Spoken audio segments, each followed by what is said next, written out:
Mesdames et messieurs, bonsoir. Merci de nous rejoindre à l'échiquier international en direct de Al 24 News. Ce soir, nous allons parler du Sahara, cap dans le dossier où la cause sahraoui, le Sahara occidental, qui donc vous savez, gagne en soutien en dépit de toutes les tentatives de sabotage de ses détracteurs.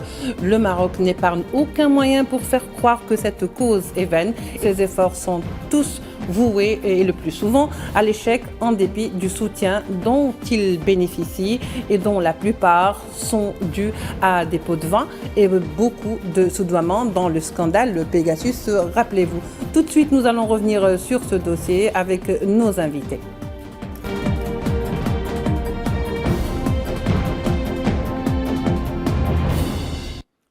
Alors pour en parler ce soir, nous avons l'honneur et le plaisir d'accueillir nos deux invités venus donc directement des territoires pour les réfugiés, les camps de réfugiés. Elena Ruska, vous êtes envoyée du journal chilien aux Nations Unies donc à Genève. Bonsoir, merci d'être avec nous. Bonsoir, merci. Voilà, je rappelle que vous êtes italienne, que oui, vous travaillez juste pour le journal chilien. Voilà, et Xavier Dupré, économiste et coordinateur de l'association culturelle Jacques Motte en Belgique. Xavier, bonsoir. Bonsoir. Merci d'être avec nous. Bonsoir, merci, c'est moi qui vous remercie. Alors maintenant que le décor est planté, je vais commencer par vous, Xavier. Vous avez été donc à Tindouf, vous étiez avec les réfugiés sahraouis. Et la première chose que je voudrais savoir, c'est un peu vos impressions, vous qui avez donc été pour la deuxième fois dans les camps de réfugiés sahraouis. C'est-à-dire que sur les camps de réfugiés sahraouis, l'impression qu'on en a, tout d'abord, c'est que c'est toujours une expérience forte.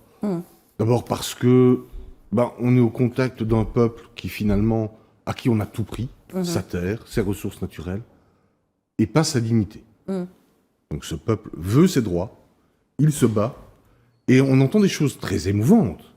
Par exemple, ce père de famille qui a 65 ans, qui me dit « J'ai été torturé, j'ai connu la guerre, je ne verrai peut-être jamais Layoun, mon fils, oui ». Ils y croient jusqu'au dernier souffle. Oui, énormément. Oui. C'est une leçon d'espérance. Oui, vous avez l'air très ému, Xavier Dupré. Donc, je vais passer à Elena. Oui, je vous donnerai peut-être un petit peu le temps de vous reprendre. Non, c'est bon. Elena, alors vous, ce n'était pas la première fois. Vous avez été à plusieurs reprises finalement. Est-ce que vous avez remarqué un changement par rapport aux fois précédentes? C'était la 4e fois que j'allais dans les camps de réfugiés à Tindouf. Puis, en fait, ce que je remarque, c'est surtout une baisse de l'aide humanitaire d'un côté. On a une baisse du 40% depuis 2023. Donc, moins d'aide humanitaire, c'est ça? Aide humanitaire internationale, les stocks du Croissant Rouge sahraoui, ils se vident de plus en plus. Ils peinent à être remplis, à pouvoir repourvoir cette aide humanitaire. Il n'y a pas de donateur, c'est ça, au fait? Non, en fait, ils essaient, ils ont des stocks plus ou moins jusqu'à la fin de l'année, mais en fait, ils vont mois par mois, parce qu'il y a eu vraiment une descente de ce qu'était l'aide World Food Programme et l'aide internationale en général. Par contre, je rejoins Xavier dans ce rencontre émouvante avec la population que, autour de les 4 visites que j'ai faites, ne change pas de position. J'ai même pu discuter avec les jeunes, donc des personnes qui sont nées dans les camps. Comment les avez-vous trouvés, ces jeunes Sahraouis, dans les camps de réfugiés? Ce qui me surprend toujours, c'est leur foi de pouvoir un jour retourner dans leur territoire. Oui, dans leur pays. Oui, exactement, dans leur pays. Oui, c'est-à-dire ils sont jeunes, ils n'ont pas connu au fait le moment où ils devaient vraiment fuir et tout. Mais ils semblent quand même très nostalgiques, ils veulent revenir vers cette terre qui est la leur et qui leur a été prise finalement. Oui, c'est ce que je trouve très touchant, c'est vraiment cette force. De détermination, de pouvoir... Ils ont hérité peut-être aussi de leur père et de leur grand-père. Exactement, vous êtes, Xavier Dupré, vous êtes belge, vous êtes économiste, vous êtes également donc président de l'association.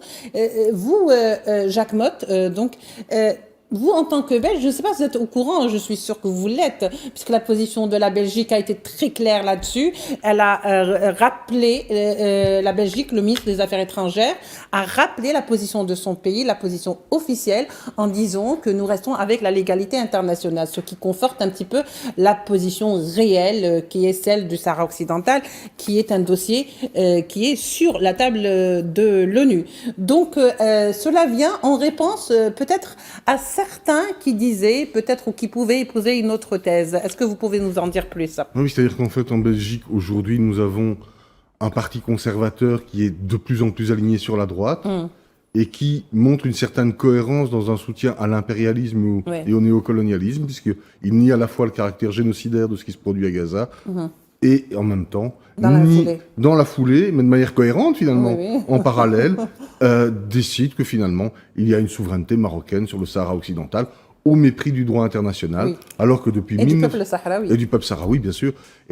Et alors que la Belgique, depuis 1975, est attachée à la légalité internationale et à l'ensemble des avis qui ont été rendus dans ce cadre et qui reconnaissent le Front Polisario comme représentant unique et légitime du peuple sahraoui et également le droit à l'autodétermination de ce même peuple sahraoui. C'est la position belge. Il fallait cette mise au point finalement, il l'a fallu? Oui, je pense. C'était nécessaire? Oui, parce qu'en fait, cette prise de position d'un parti de droite qui est membre quand même de la coalition gouvernementale, bien, elle vient après bien des années où on a constaté des ingérences de la part du Maroc dans la vie intérieure belge, Pegasus et autres dossiers. Grand scandale qui a éclaté. Oui. Et donc, dans ces conditions, je pense qu'à un moment donné, il était bon de rappeler que si des partis, des personnalités éprouvent le besoin de s'épancher dans les médias sur des positions personnelles, voire des intérêts individuels plus ou moins avouables, il n'en reste pas moins qu'il existe toujours un État belge, qu'il a sa tradition diplomatique et que ça ne changera pas. Et qu'il est le seul habilité à voir s'il y a ou pas changement de position. Donc, un recadrement qui était nécessaire, Xavier Dupré. Voire salutaire. Voilà, salutaire, tout à fait. Elena Ruska, votre travail, vous êtes envoyée aujourd'hui du journal chilien aux Nations Unies à Genève. D'abord, est-ce que vous pouvez nous dire, parce qu'il y a beaucoup de pays quand même américains, des pays latinos, disons d'Amérique latine, qui ont à plusieurs reprises, à chaque fois que l'occasion se présente, présenté ou rappelé leur position en faveur du Sahara occidental. Vous y êtes, vous travaillez pour une radio donc du Chili. Est-ce que vous pouvez nous en dire un peu plus sur le travail que vous faites et par rapport à la question sahraoui? Comment la question sahraoui est exposée? Alors, la question sahraoui, elle est très présente en Amérique latine. Oui, tout à fait. Même que ça peut paraître loin dans l'espace, géographiquement, mais elle est très présente. Il y a déjà un représentant pour Sahraoui qui réside en Colombie. Oui. Et puis, il y a des grands mouvements de soutien, notamment en Bolivie, au Venezuela et même au Chili, où se trouve le journal pour lequel je travaille. Il y a une association qui est très active. Personnellement, j'ai pu montrer des reportages que j'avais faits sur les territoires libérés actuellement en relation au déminage, qui était fait avant la reprise de la guerre en 2020. Les mines antipersonnelles. Oui, exactement. Et l'idée, c'est vraiment de sensibiliser la population d'Amérique latine qui est très solidaire envers le peuple sahraoui. Elle est très solidaire en lien aussi avec la Palestine et elle est très proche de cette zone des causes justes, géographique. En fait. Oui, et il y a un lien en fait avec les populations indigènes qui se retrouvent au sein des territoires latino-américains, notamment par exemple au Chili, le peuple mapuche, qui souffre aussi une répression par l'État chilien dans ce cas, et qui, notamment, il connaît très bien la cause sahraoui. La souffrance du peuple sahraoui.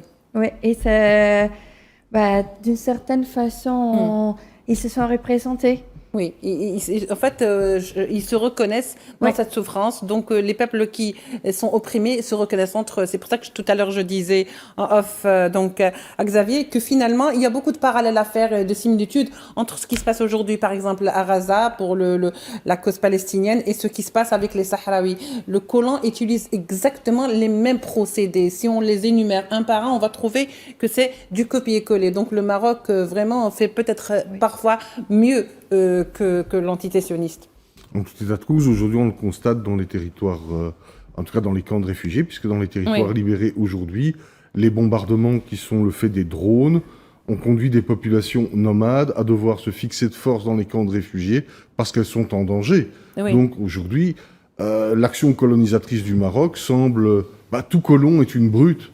Et donc cette brutalité semble aujourd'hui décuplée et elle frappe des populations innocentes qui se trouvent aujourd'hui dans une situation de très grande précarité, de grande fragilité dans les camps. Je voulais simplement dire ceci, c'est que face à ça, en Europe, où il y a aussi la partie, hélas, occupée du Sahara occidental, et lorsqu'on lit dans la presse, notamment le journal La Croix, que le Sahara occidental, dans sa partie occupée, je le précise, le journal ne le précisait pas, est un Far West économique. Il oublie de dire que dans l'histoire du vrai Far West, il y a eu des Indiens, des Amérindiens, ils ont été les oubliés de l'histoire, victimes d'un génocide, et aujourd'hui un processus d'effacement d'un peuple est en cours, et c'est contre cela qu'il faut s'insurger, et c'était le but de notre visite aussi. Oui, est-ce que ce genre de déclaration, finalement, Xavier, ne signifie pas une sorte de dédain complet à tout un peuple qui lutte et qui milite pour retrouver ses terres, le peuple sahraoui, lorsqu'on dit que c'est le Far West, au fait, c'est carrément être dans l'invisibilisation de ce peuple sahraoui. Ah oui, ça c'est très clair, c'est-à-dire qu'en fait, le parallélisme d'ailleurs avec la propagande sioniste est très clair. Ah oui, une terre sans peuple pour un peuple sans terre. C'est-à-dire les Palestiniens n'existent pas. Les Palestiniens n'existent pas, les Sahraouis n'existent pas. Tout ce qui existe, en fait, c'est des intérêts économiques et à un moment donné, une volonté de puissance qui n'a plus aucune limite et plus aucune humanité. Oui, alors entre le Far West et la terre promise, je pense que là, l'équation est réglée. Juste que il y a aussi le séminaire, le séminaire annuel du comité de décolonisation, donc au Timor-Leste. Et dans ce séminaire, il y a eu quand même, si vous voulez, la réaffirmation du droit du peuple sahraoui à l'autodétermination. On y vient à cette histoire de l'autodétermination, Elena, puisque de toute façon, ça fait combien d'années qu'on attend ce référendum qui ne pointe pas du nez, et ça fait combien d'années que la MINURSO, donc qui a, si vous voulez, pour mission d'aller vers ce référendum, ne fait pas sa tâche. Ça fait depuis 1991 qu'on attend une résolution qui n'arrive pas et qui a essayé de se résoudre dans une multitude de tables rondes aux Nations Unies et que pour l'instant a peiné, mais qui commence à se trouver une voie, notamment plutôt en Afrique. En Afrique, il y a une volonté de résoudre et puis peut-être même du peuple sahraoui. Que par la reprise du conflit, il démontre qu'il ne peut plus attendre. Oui, parce qu'ils ont déjà menacé le Front Polisario de reprendre les armes si ça continue, entre les violations, par exemple, du Maroc, entre les attaques aux drones qui touchent des populations civiles, que ce soit sahraouis ou même des pays frontaliers, c'est-à-dire des Mauritaniens. Donc, on se pose la question, finalement, Xavier, finalement, aujourd'hui, à quoi sert la MINURSO dans son rôle, si ce n'est celui de l'autodétermination et l'organisation, surtout, d'un référendum? C'est très clair, c'est ce à quoi devrait servir la MINURSO. Et malheureusement, elle ne sert pas à ça, puisque même les plaques de voiture de la MINURSO sont des plaques marocaines. Et donc pas des plaques spécifiques de l'ONU. C'est le comble, quoi. On est vraiment dans le détail qui tue, si je puis me permettre l'expression. Donc aujourd'hui, oui, il faudrait un débat sur l'autodétermination du Sahara occidental, qui reste toujours d'ailleurs la base du droit international sur cette question. C'est le seul prisme. Je rappelle tous les attendus de la Cour de justice de l'Union européenne et du tribunal de l'Union européenne. Il se trouve que j'ai connu, c'était un politicien belge, un des procureurs du tribunal, il s'appelait Melchior Watley. Il rappelait que c'était une évidence en droit, et c'était un grand conservateur et sûrement pas un adepte des socialismes tiers-mondistes. Mais il avait dû constater dans sa discipline... que quelque chose n'allait pas. Mais en tout cas que le droit était objectivement du côté d'un référendum d'autodétermination et que cela manquait. Et donc aujourd'hui, ben oui, l'utilité de la MINURSO se pose. Et pourtant, en tout cas, dans sa forme actuelle, la MINURSO est devenue un obstacle à l'organisation, à l'émancipation légitime du peuple sahraoui. Oui, ironie du sort, parce que finalement, c'était censé être la solution. Elena, finalement, c'était censé être la solution. Oui, ça devait être la solution, et ça fait que pour l'instant, on a encore la dernière colonie d'Afrique quand on pense au Sahara occidental. Oui, c'est vrai. C'est assez incroyable, d'ailleurs, au XXIe siècle, parler encore d'une colonie. Colonie, c'est-à-dire d'un pays africain par un autre pays africain, c'est ça, au fait. Qui n'est pas encore terminé. Absolument. Et qui est laissé en suspens, et puis que personne, au final, ne fait rien, parce que tout le monde en profite de tous les ressources économiques. De cette situation de statu quo, de cette situation de statu quo, hélas. Finalement, que faut-il en penser, Xavier Dupré, lorsque, par exemple, des pays qui sont membres du Conseil de sécurité de l'ONU, tels que la France, et qui doivent donc surtout être neutres et impartial par rapport à une question qui est litigieuse, qui est au sein de l'Union, et qui aujourd'hui se positionne de manière aussi flagrante en faveur de ce qu'on appelle le plan d'autonomie, n'est-ce pas ? Le plan d'autonomie, il a une vieille histoire derrière lui, puisqu'il a été conçu dans le bureau de Jacques Chirac. Tout à fait. Donc c'est une grande initiative marocaine. C'est une grande initiative marocaine, comme chacun pourra le juger. Mais je crois que fondamentalement, ce qui est en jeu ici, et je crois que il faudrait vraiment que les dirigeants français le comprennent, c'est que l'attitude paternaliste néocoloniale où on va régler les problèmes de l'Afrique à partir de Paris, c'est fini. Ils ne l'ont pas compris, et tous les jours dans le Sahel, je veux dire, ma femme est rwandaise. Quand je vois les nombres de vidéos qui sont faites sur les réseaux sociaux pour soutenir le capitaine Traoré au Burkina Faso, peu importe ce qu'on en pense, mais ça veut dire une chose, ça veut dire qu'aujourd'hui, les populations africaines ne vont plus jamais accepter que dans un bureau à Paris, 3 technocrates français qui n'ont peut-être jamais mis les pieds décident de l'avenir de l'Afrique, de l'avenir des peuples. Et le tout, d'ailleurs, souvent, au nom d'intérêts économiques français bien compris et qui ne jouent pas en faveur des populations locales. Ça doit se terminer. Justement, Elena Ruska, il y a beaucoup de pays européens qui donc se sont prononcés en faveur de la cause sahraoui, qui ont même rappelé qu'il y a des lignes rouges à ne pas franchir et qui ont préféré rester à équidistance entre donc le Maroc et le Sahara occidental, même si, comme disait Xavier, la question du droit international, elle est claire concernant donc le dossier sahraoui. D'autres ont peut-être préféré tourner kazakh. N'est-ce pas? Mais ce qui est impardonnable, que ce soit ces autres, ce soit des pays, l'un qui était l'ancienne puissance administrante et l'autre donc membre du Conseil de sécurité. Oui, non, c'est clair. Il est où le droit international dans tout ça? C'est une très bonne question. Où il se trouve ce droit international? En tout cas, on a l'impression de plus en plus que les intérêts économiques qui soient plus fortes et plus légitimes dans ce monde capitaliste que le droit international. En tout cas, le monde des intérêts. En tout cas, les intérêts des États-Unis, de l'Espagne et même d'autres pays occidentaux qui ont leur entreprise dans les territoires occupés. Et je pense que le réel problème... parlait tout à l'heure des investissements que compte entreprendre la France dans les territoires occupés de Dakhla et l'Ayoun. Et le réel problème, c'est ça. Alors qu'il y a quand même des arrêtés de la Cour de justice internationale européenne, de la Cour de justice européenne, de l'Union européenne. Finalement, j'allais dire cette histoire de l'autodétermination.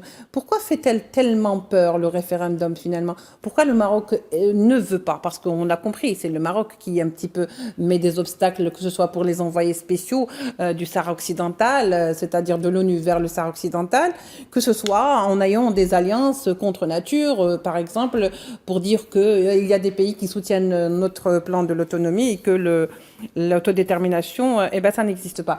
Alors, dans ces cas-là, si le Maroc est tellement fort dans ses positions, si le Maroc est tellement convaincu que ces territoires ne sont pas sahraouis, pourquoi avoir tellement peur d'aller vers un référendum, finalement, pour un vote? Alors, sur la question du référendum, je crois qu'on sent bien de la part de Rabat un manque de confiance dans ses positions. Certes, le Mark-Zen a conquis le Sahara occidental, mais il n'a jamais conquis le cœur des Sahraouis.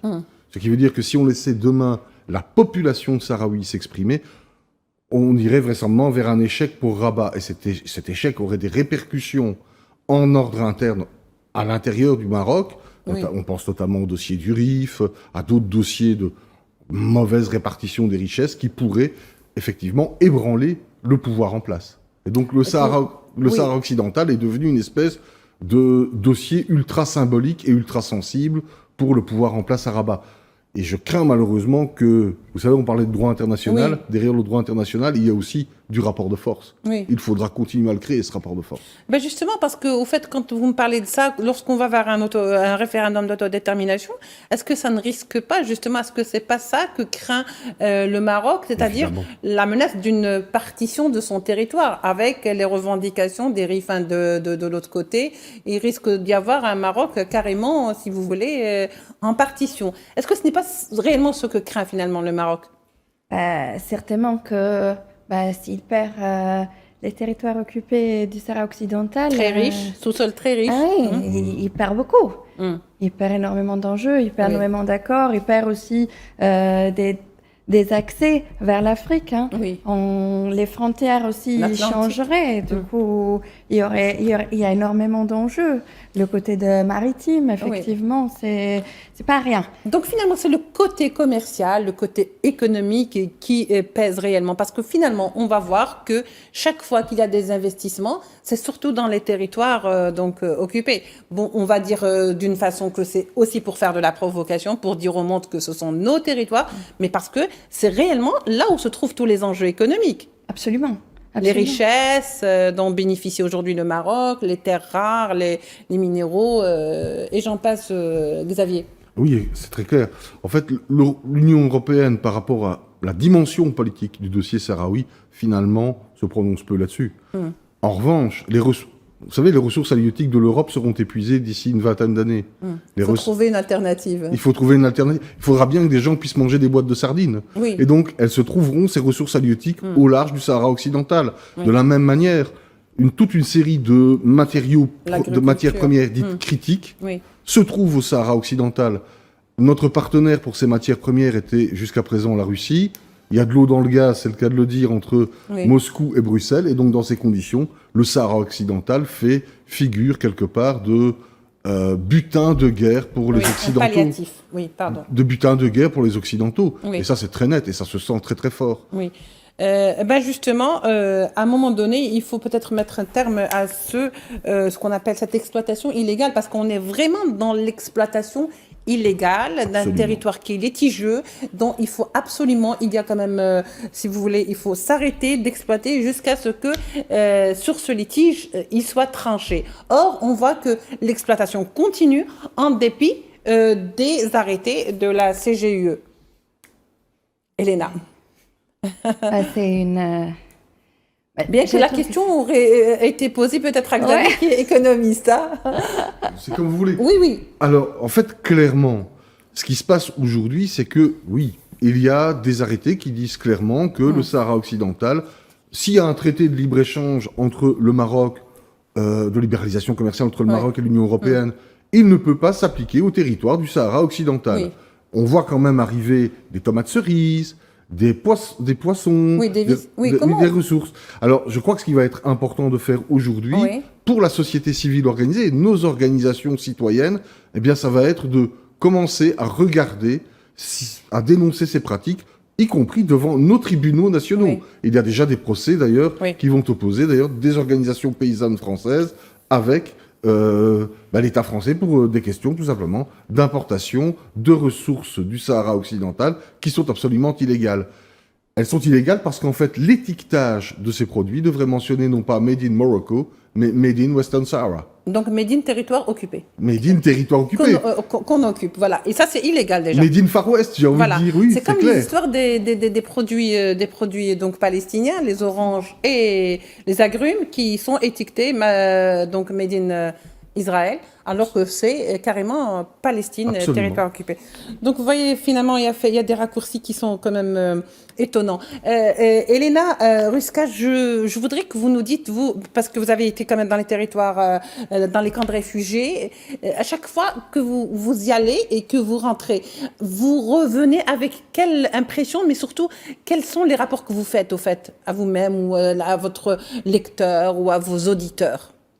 J'essaye de garder un accompagnement global de tout ce qui peut être la question humanitaire, puis bon, jusqu'à 2020, aussi la question liée au déminage, et puis de voir les avancements ou les non-avancements. Oui. Et puis, des constats du terrain, c'est ça? Oui, c'est vrai que... Et pour l'instant, je constate que les choses, malheureusement, n'avancent pas.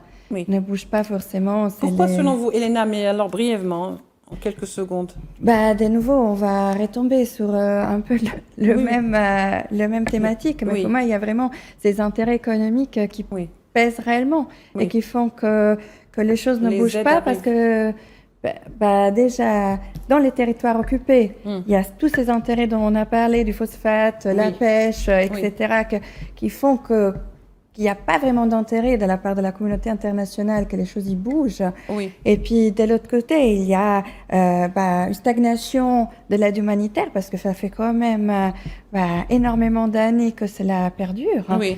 Et puis les choses oui. Donc on oublie un petit peu les Sahraouis dans la foulée. Exactement. Et dans cette course aux intérêts et la prédation, en fait, c'est de la prédation. Comme pas mal d'autres conflits qui sont un peu les mêmes issues, en final. Tout à fait.